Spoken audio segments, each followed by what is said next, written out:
Doctor Víctor Zamora, bienvenido.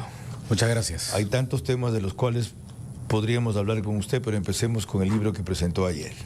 Cuéntanos de qué se trata y a propósito de qué lo presentó. Bueno, tuve el honor de estar en la ceremonia de presentación del libro de la doctora María José Augusto, ¿no? Que tiene como eje central de explicación, digamos, poner énfasis en la gestión pública, especialmente la gestión sanitaria y el rol del médico en esa gestión. La razón principal que creo motiva este libro es la ineficacia o la ineficiencia en el gasto en general público, que redunda en el desabastecimiento de los medicamentos y por lo tanto en el deterioro de la salud, la percepción de una mala calidad de atención y finalmente que las personas que ya pagaron sus impuestos o que han pagado su seguridad social terminen gastando el doble porque no encuentran los medicamentos en los establecimientos de salud y tienen que hacerlo de manera privada. Ya se imaginan por qué está aquí invitado con lo que acaba de decir. Víctor Zamora es un destacado profesional de la medicina y la política de salud peruana con una amplia trayectoria y formación en el área.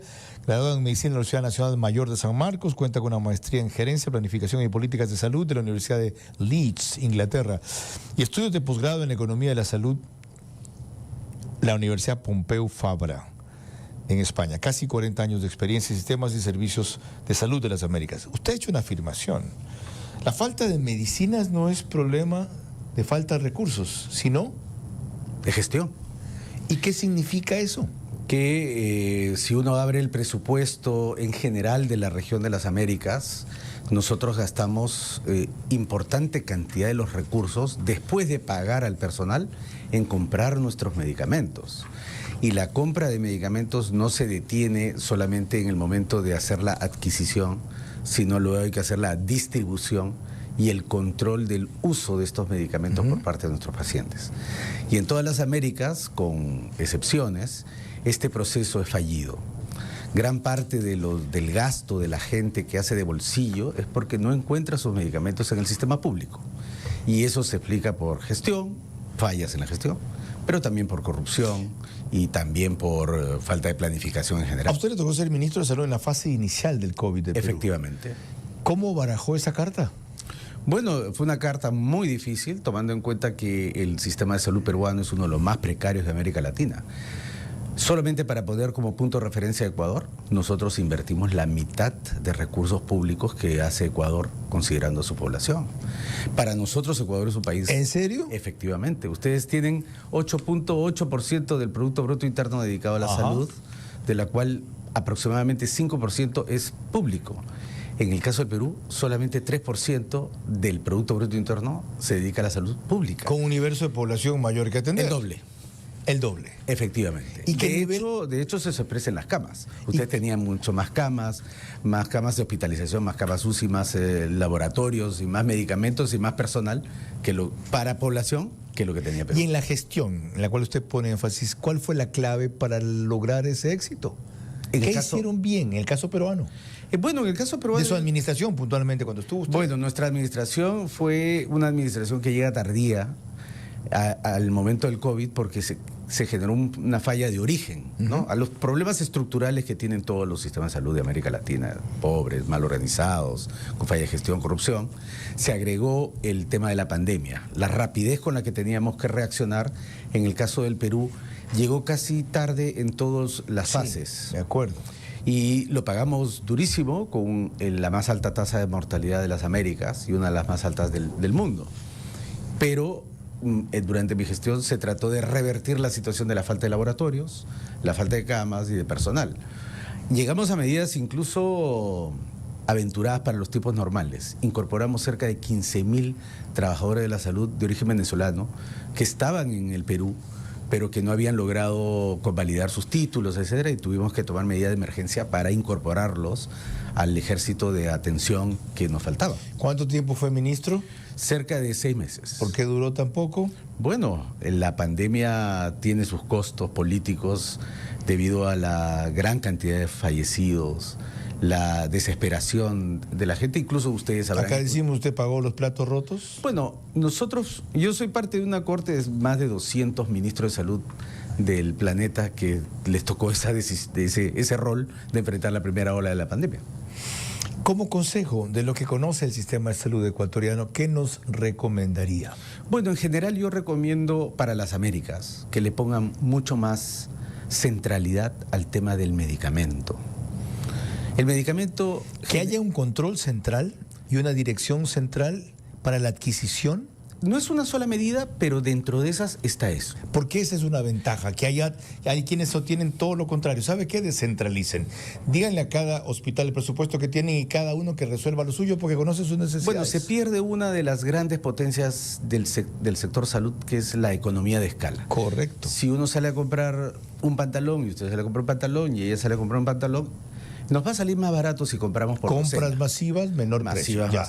Pero en cambio hay otro problema mucho más serio, que es la corrupción. ¿Se puede conciliar lo uno con lo otro? Pero por supuesto. Hay experiencias en América Latina que han logrado generar compras en gran volumen, reducir la corrupción, pero tiene que ir acompañado de otros elementos. Por ejemplo, no basta comprar.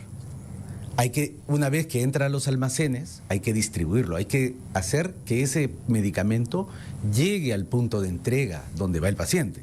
El paciente no va al almacén, correcto, va a la farmacia del centro de salud. Y hay que garantizar que ese medicamento esté ahí. Si no podemos garantizarlo en nuestro sistema público, hay países que lo terciarizan. Por ejemplo, España, ¿no? Un ciudadano español recibe su receta y se va a cualquier farmacia pública o privada y recibe su medicamento a tiempo, y el Estado es encargado de pagarle a esa farmacia si fuera privada. ¿Podremos llegar a ese nivel, que es lo que tanto se ha intentado? Lo primero que tenemos que hacer es aspirar a hacerlo. Tenemos que tenerlo como aspiración, como visión, y luego construir los acuerdos políticos y los acuerdos técnicos para hacerlo viable. ¿Por qué requiere acuerdos políticos? Porque hay actores en toda decisión de estas características, donde hay tanto dinero, donde hay tantos pacientes reclamando por un servicio, hay tantos votantes, hay múltiples grupos que tienen voz, los gremios, la industria, se nota que conoce políticos, el sistema, etcétera. Deberían hablar solamente técnicos, médicos y pacientes, o especialistas en administración hospitalaria. En el mundo ideal actores sería políticos así, hablando de esta vaina. ¿Qué les interesan? ¿Los contratos, las ganancias, del poder? En el mundo real, el poder, el dinero influyen en el proceso de toma de decisiones, y es eso lo que este libro destaca. Este libro destaca que efectivamente hay un entorno histórico del sistema de salud ecuatoriano, hay un tipo de organización que los ecuatorianos han decidido tener, y en ese entorno hay muchos actores, gobiernos locales, gobiernos provinciales, gobierno nacional, está el Congreso de la República, la industria, y está el gremio médico que reclama con justeza, y creo que este libro lo señala meridianamente, un rol central en la decisión de qué medicamentos, qué tecnologías deben ser incorporadas al sistema. Doctor Zamora, ¿volvería a la vida pública?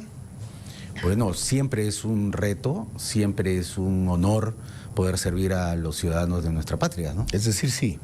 Sí, yo regresaría a la función pública, por supuesto. Sobre 100, ¿con cuánto calificaría hasta ahora la presidenta Dina Boluarte? Bueno, yo me sumo a las encuestas nacionales que la califica menos de 5% de aprobación. ¿Cuál fue el gran error de Pedro Castillo? Pedro Castillo fue básicamente un personaje elegido que supo canalizar la frustración de la gente de no tener buenos servicios, de no tener Estado, y no fue capaz de darle a esa gente lo que ellos necesitaban. ¿Keiko Fujimori será algún día presidenta del Perú? Lo dudo, ya lo he intentado 3 veces y en realidad la población peruana tiene un antifujimorismo muy fuerte, ¿no? Dudo que pueda ser electa en el corto plazo. ¿Cuál es el perfil del próximo presidente o presidenta del Perú? No se avisora un perfil en este momento, dada la gran, como pasa en toda América Latina, la gran polarización, la desconfianza con los partidos políticos. ¿Hay algún joven como aquí que pueda romper los esquemas? No, en el Perú no se está perfilando ninguno en el horizonte cercano, por lo menos. ¿Por qué, a pesar de la inestabilidad política, Perú sigue creciendo? Bueno, nosotros hemos tenido 30 años de un modelo económico estable.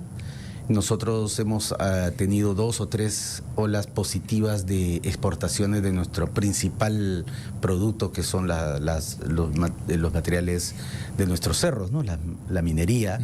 Y eso ha sido acompañado de un crecimiento de la agroexportación, y creo que son los 2 motores que en este momento están ciertamente debilitados, pero que han permitido que la economía del Perú crezca.